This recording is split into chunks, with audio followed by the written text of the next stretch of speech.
It's the Sportswire. Saks and Massieh. Thursday, January 18th, sports update from the Sportswire. It's Saks here today, filling in for Massieh. Caught you off guard there, I know. But we're 3 days away from the NFC and AFC championships. Tom Brady, involved in a minor collision at Patriots practice on Wednesday, injuring his right throwing hand. He was present, though, at the start of practice today, wearing a glove on both hands, which is not the norm for Tom Brady. Is this the Patriots being the Patriots? Bill Belichick being Bill Belichick? Looks like it. Since 2002, the only games missed by Tom Brady were the 15 games in the 2008 season after tearing his ACL in Game 1 versus the Chiefs. The only other 4 games missed since then were the 4 games last year he was suspended to start the season. Thank you, Roger Goodell. Speaking of 2002, though, in the 16 Super Bowls that have taken place since then, Tom Brady and the Patriots have been involved in almost half of them. 7 to be exact, and they're looking to make their 10th all-time Super Bowl appearance this year as they host the Jacksonville Jaguars on Sunday at 3:05 Eastern, 12:05 Pacific, Sunday on CBS. The NFC Championship game will also be Sunday on Fox at 6:40 Eastern, 3:40 Pacific, where the underdog Philadelphia Eagles will play host to the Minnesota Vikings.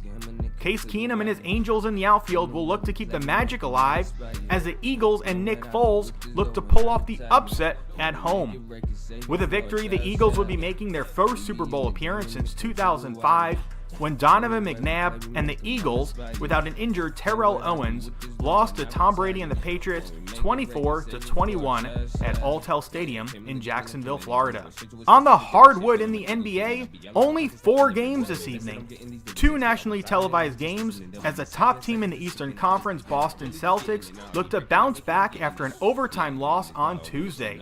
They'll host the 76ers on TNT at 7 p.m. Eastern, 4 p.m. Pacific. That game will be followed by the Timberwolves visiting the Rockets at 9:30 Eastern, 6:30 Pacific. Elsewhere in the NBA, LeBron James and the Cavs will look to end a 4-game losing streak as they take on the Orlando Magic at the Q.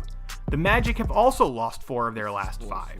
The only other game in the NBA is the Trailblazers taking on the Minnesota Timberwolves. Jumping over to the NHL, 10 games on ice tonight, including my New York Islanders taking on the Boston Bruins at Barclays Center at 7 p.m. Eastern, 4 p.m. Pacific. Big game for both teams as the Islanders look to bounce back from a loss 2 nights ago at the hands of the New Jersey Devils.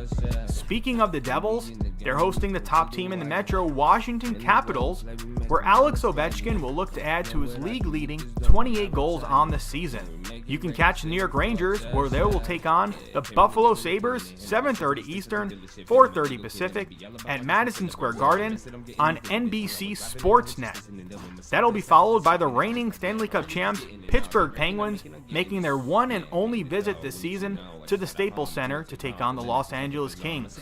My NHL game of the night, though, is not one you will find on national television.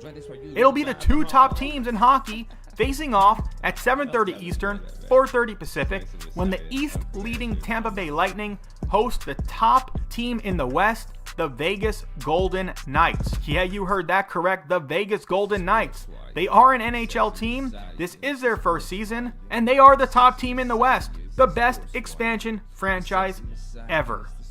Wrapping up the Sportswire update for Thursday, January 18th, in Major League Baseball, talks regarding pace of game have stalled between the Players Association and Major League Baseball as the league is looking to implement a 20-second pitch clock and a restriction on catcher mound visits in 2018.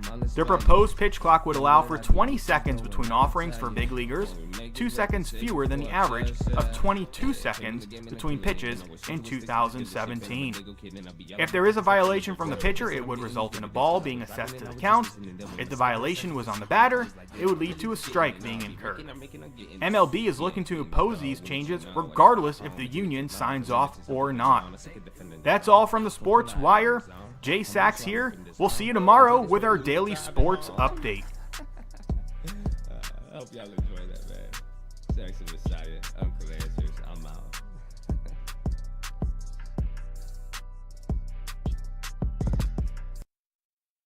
It's the Sportswire. Saks and Massieh, it's the Sportswire. With Saks and Massieh, it's the Thesportswire. With Saks and Massieh, it's the Thesportswire. With Saks and Massieh, hey. We be in the game when it comes to the wire. And the way we play, we make them all inspire. Know what I do with this dough when I retire. When we make it, wreck it, save it for a child. We be in the game when it comes to the wire. And the way we play, we make them all inspire. Know what I do with this dough when I retire. When we make it, wreck it, save it for a child. Yeah, came in the game and I'm killing it. And I was straight to a sticks at the dealership. And I'm a diggle kid and I be all about pockets like Phillip Ribs. And I'm invested, I'm getting these dividends. Cause I was driving and I was just listening. Then when Massieh and Saks was just kicking it, I was like, damn, I'm really just getting it. Now I be wrecking, I'm making, I'm getting it. Yeah, I'm getting this dough, wouldn't you know? I just got a home, it didn't take long. And then it just helped with the loan. I'm sick of defending the throne. Fourth corner, I end in the zone. I'm one, so I'm ripping the zone. Enjoy this while you be driving home. I hope y'all enjoy that, man. Saks and Massieh, Uncle Answers, I'm out.